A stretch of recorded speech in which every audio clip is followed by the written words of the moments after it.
Hey, how's it going, everybody? I just want to go over the new document-based question with everybody. I think this document-based question rubric is a little bit more in your favor, and so let's kind of get to it. First, I just want to kind of go over a summary. Now, the DBQ is now worth 10 points as opposed to 7. 6 points are skill-based, which means you don't have to know any of the information. You just have to be able to read and interpret the information, go over the thesis, go over contextualization.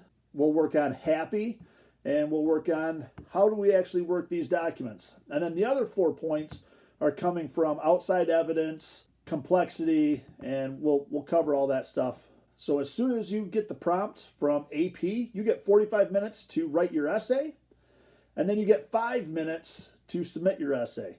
Again, College Board will be giving us an online opportunity for us to practice how to write and how to submit everything so that there won't be any questions moving forward. Okay? So, what's actually in this? Well, the first thing that we need to know is the thesis. Thesis isn't changing, and the thesis is worth either 0 or 1 point. So you either get credit or you don't get any credit at all. You must make a historically defensible claim. You are basically answering the question within 1 to 2 sentences. One of the things that you need to work on is looking at our SPICE T-charts, the ones that we did over the summer and we kind of gone through in class. Also in the intro paragraph is contextualization. Contextualization is like the Star Wars scroll of what the answer to your question is. It's the background. It's the broader picture and giving us a zoomed in look once you get to your thesis statement. This sets the whole tone for the thesis. They are now saying they want this to be anywhere from 2 to 4 sentences. They want the contextualization to be within 100 to 200 years of the prompt. It has to relate to the actual topic. Also, within this contextualization, you also need to kind of prove that you know what you're talking about. So you're going to have to work on getting 2 to 3 vocab words in there and kind of explain what those terms are. We're going to do a lot more work with contextualization as we move throughout the next month or so. Next, evidence of the documents. For this is different, okay? So for this, you can either get 0, 1, 2, or 3 points for this. That's 4 points. You can either get 0, 1, 2, or 3 points for this. This seems like it should be a fairly easy point to get. So you get 1 point for using the content of at least 2 documents to address the prompt, which basically means you have to describe what the topic is. You don't have to do any analysis or anything, but you have to describe what's going on. If you can do that for 2 documents out of the 5, then you will get at least 1 point. And I think everybody in here should be able to do that. The second point that you can get is for supporting the argument in response to the prompt for the documents, which means you have to support your answer.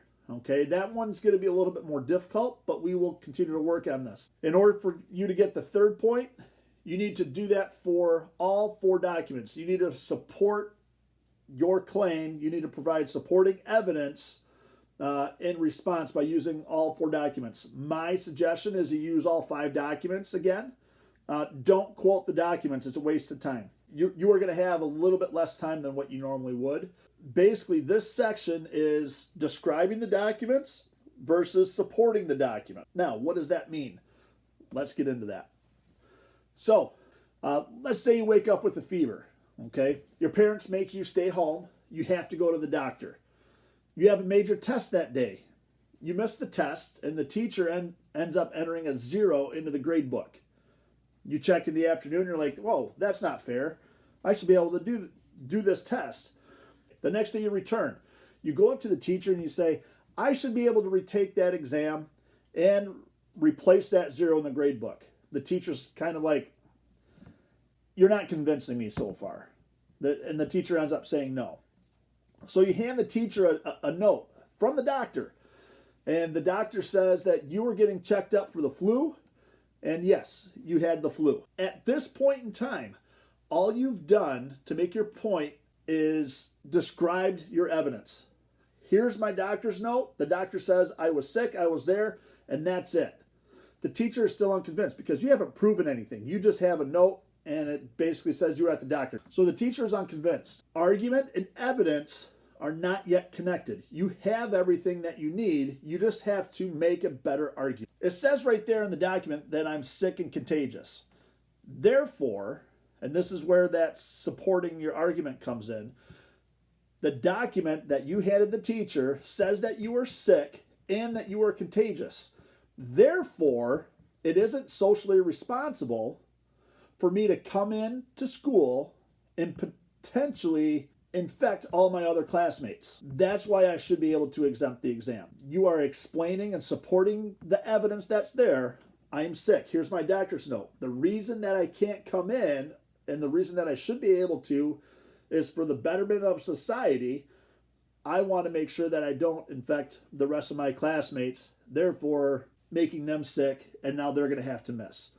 That's basically what you were going to have to do in order to get credit for this point. That's how you earn the second and third points from this section. If you want 1 point, you have to do that to 2 documents. If you want a second point, you have to do that to 4 documents. So to summarize, in this section, for 1 point, you have to describe the document. Here's my doctor's note, and it says that I'm sick.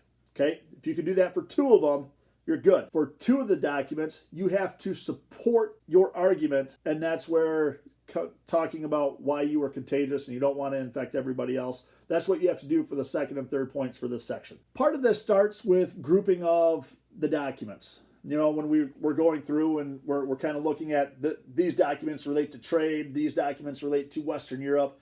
That's kind of where a lot of this starts.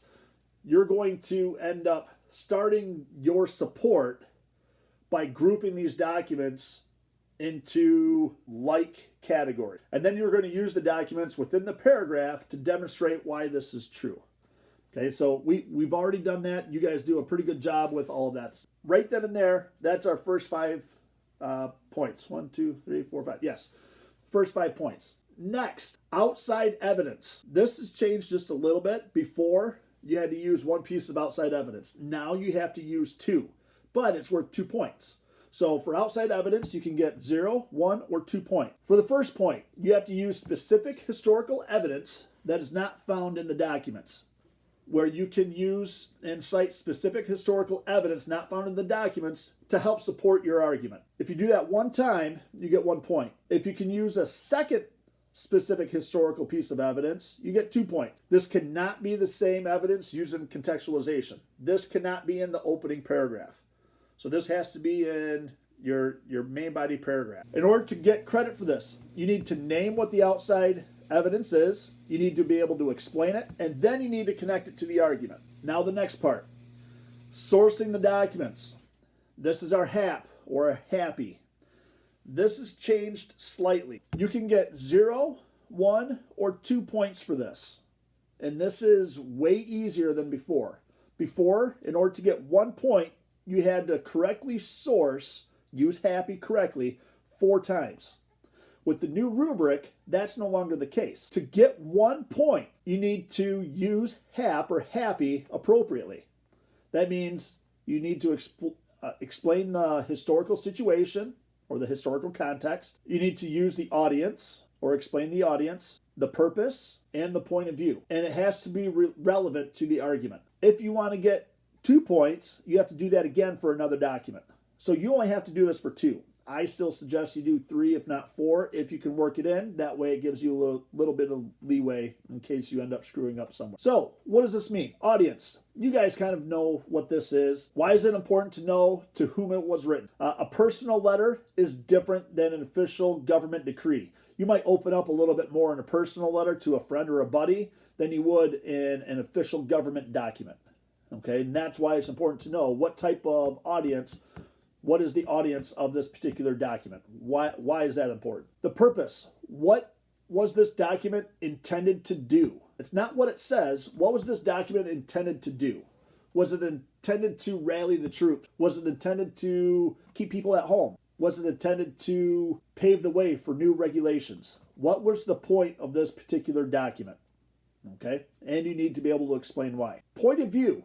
Why does he or she say what he or she says? And in what way does he or she say it? What's the tone? Are they argumentative? Is this a little bit more informational? Are they angry? What's the tone of this? What's their point of view? Why is it important why or how they say this? Whichever you choose, you need to explain why. So you can use one of those four: historical context, audience, purpose, or point of view. It's up to you which one of those four that you want to use. Historical context is very similar to contextualization. It's just a little bit smaller. It's not as broad. Okay, it's going to be contextualization for that one particular document. But for whatever one of those four that you use, you need to explain why it's important. You need to try to do this for at least 3 different documents. That way, in case you screw up, you can still get 2 full points for this. And again, you don't have to, let's say you choose document 2. You don't have to do historical context, audience, purpose, and point of view for that one document. You only have to use one of those 4. So document 2, let's say you use audience, and then you explain why. When you go to document 4, maybe you use purpose, and then you explain why. If you want to use document 5, you can again use purpose, but you don't have to use all 4 for every single document. Now, the last one is complexity. You can either get 0 or 1 point. And to be honest with you, this one's tough. Less than 1% of the people that took the exam last year got the point for complexity. This is the toughest point to get. And it's basically something that you have to look at things from multiple angles, and I'm just not sure that this is going to be something that we really need to focus on between now and May. Okay, the other stuff we can really work on. We still need to focus on those other skills before we start looking at this complexity thing. So, just again, to summarize, this is a DBQ. You are going to have 45 minutes to read and write this entire essay. You'll have 5 minutes to upload your essay. There are 5 documents. There are no longer 7. It's just 5 documents. My plan is we're going to take one skill at a time over the next week or so, and we're going to specifically dive deep into that particular skill. Your job right now is to continue to review the periods from 1200 up through 1900. That's going to be your best thing, and I will put some links and stuff in our Schoology folder for you to be able to do that. Over the next few days, we're going to work on each of these skills. We're going to work on contextualization. We're going to work on thesis writing. We're going to work on the HAP. I know a lot of you have said that your biggest struggle right now is the HAP. And I think if we can get those skills down, you guys should have no problem getting a fairly high score on this. Continue to review, and I will see you guys later. All right, bye.